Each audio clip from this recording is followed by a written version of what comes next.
In this final video from 9.4, we're just going to do some example problems. In this problem here, we're told that the 10th term is 2, and it's a recursive formula. So to get the next term, we take the previous term and we subtract 3 from it with n greater than 1 so that we don't have term 0. We're trying to find the 100th term. So one way we can do this problem is with an explicit formula, from recursive to explicit. And the difference here would be, instead of saying a1 plus the common difference n minus 1, in this case my 10th term is the initial term I've been given. So I would say in general we have the 10th term plus the common difference n minus 10. I could check that because when I put in the value of my 10th term and 10 for the 10th term, I will in fact get an answer of 2, which is correct. And then I can substitute instead 100 for the term number and solve it out. But some people say, you know what, this is linear.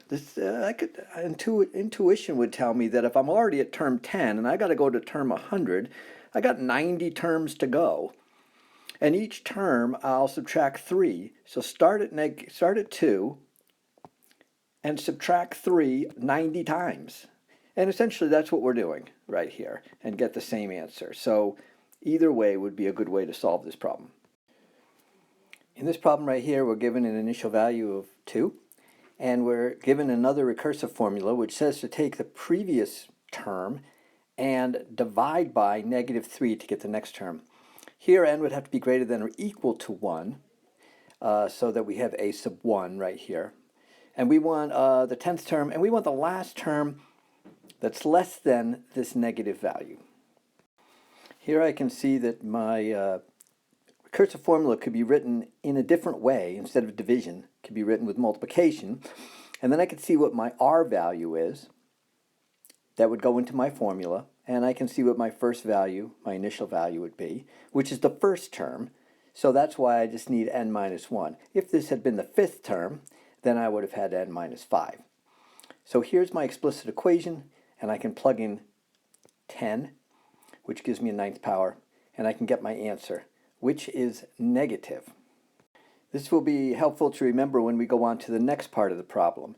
We can see that when we use an even numbered term, we get a negative result. But when we use an odd numbered term, we'll get a positive result.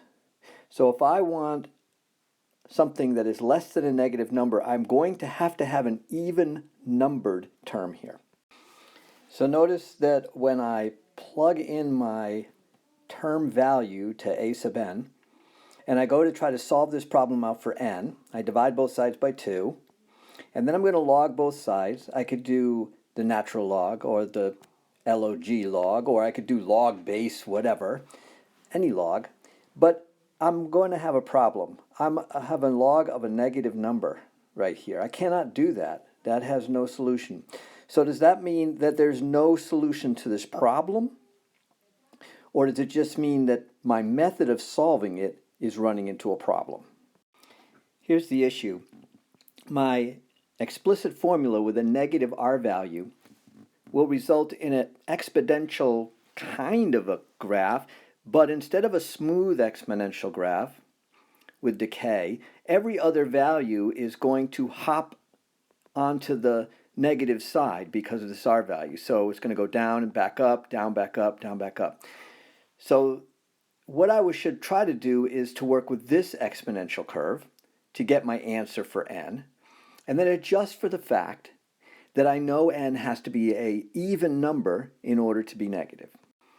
Okay, by making these values positive, I can now solve this equation out and get an n value. I know I've changed things, but I can hold on to the fact that I know I need an even numbered answer. I got 14.15. So is my answer 14 or is my answer 16 because I should go one higher? And what we can see from this graph here is when I'm at an n value, which I know is impossible to have an n value that's 14.15, so let's just say an x value of 14.15, I will have a y value of exactly 1.15.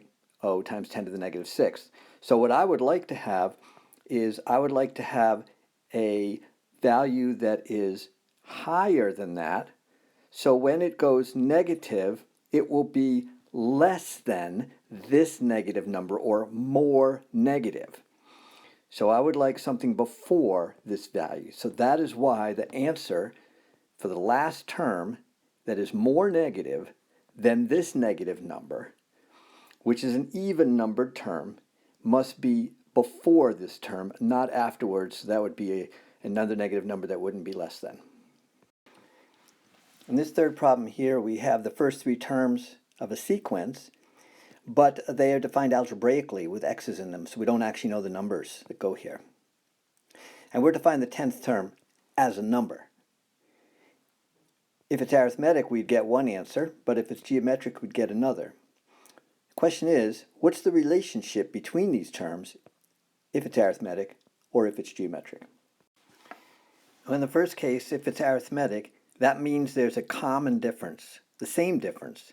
The difference between the second and the first terms and the difference between the third and the second terms are in comma or equal to each other.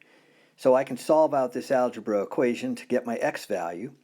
Then I can take my x value and I can plug it in to find my three terms. Then I can look at my three terms and find the value for my common difference. How far is it actually? It's 17 from here to here. So now I can write my explicit equation. That'd be a1 plus d n minus 1. And then I can finally plug in 10 for my n value and solve for a10. In the second case, if it's geometric, we don't have a common difference, but a common ratio.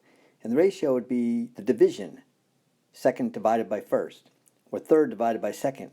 Those would be the same, they're common. I can cross multiply, cross cancel the squared terms, and solve for x. Again, I can plug in x to my three definitions for the first three terms, and I can get, I wrote them in fraction form, what the first three terms are equal to. Then I can actually do the division, this number divided by this, or this number divided by this. It better be the same answer, and it is. That would be my common ratio of negative 16. Write my explicit equation, first term times the common ratio to the n minus 1 power, and finally plug in 10. It's a huge answer because geometric sequences can grow very fast, especially when you're multiplying by negative 16 every time. In this last example, we're going to write an explicit equation for this progression or this sequence right here. You'll notice that it is not strictly arithmetic. You don't add the same amount each time. It's also not strictly geometric. You don't multiply by the same amount. So if you look at this a bit, you'll see that the pattern is a combination of arithmetic and geometric, because you do a multiplication, you multiply by 3, and then you do an addition. You add 1 to that result. Triple and add 1, triple and add 1, triple and add 1. So I could write recursively what's going on. If I can say it in words, times by 3, then add 1, then I can tell you, well, it starts here, and to get to the next term, you do 3 times the previous term plus 1. That's recursive. A couple things about recursive formulas. They work really good in a spreadsheet. So if you brought up Google Sheets and you put the first value in the first row, and then in the second row you wrote the formula equals, and put this part of the recursive formula right there, 3 times the previous term plus 1, and then dragged that down, you would automatically be able to see as many terms as you wanted to very quickly in a spreadsheet. Also, in real life, it's often the case that you can describe in words how things are actually changing, but many times you cannot actually write an explicit equation for it. You have to use recursion.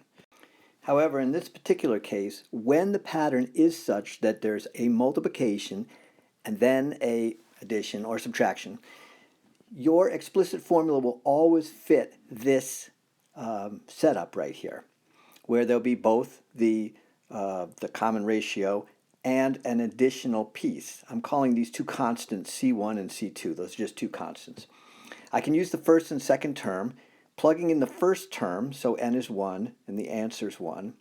And the second term, now n is 2, and the answer is 4. I have a system of equations which when I subtract down, the C2's cross out. I can solve for C1, and then I can plug C1 back into either of these equations and solve for C2. When I do that, I get that C2 is a negative a half, so I can rewrite this equation, and I will use my R value, and I'll use the result I got from my two constants, and I have an explicit equation. This works when there's both a multiply and an add. And now, in addition to using a spreadsheet and dragging it down to the 100th row, I can just plug in 100 and get my 100th answer.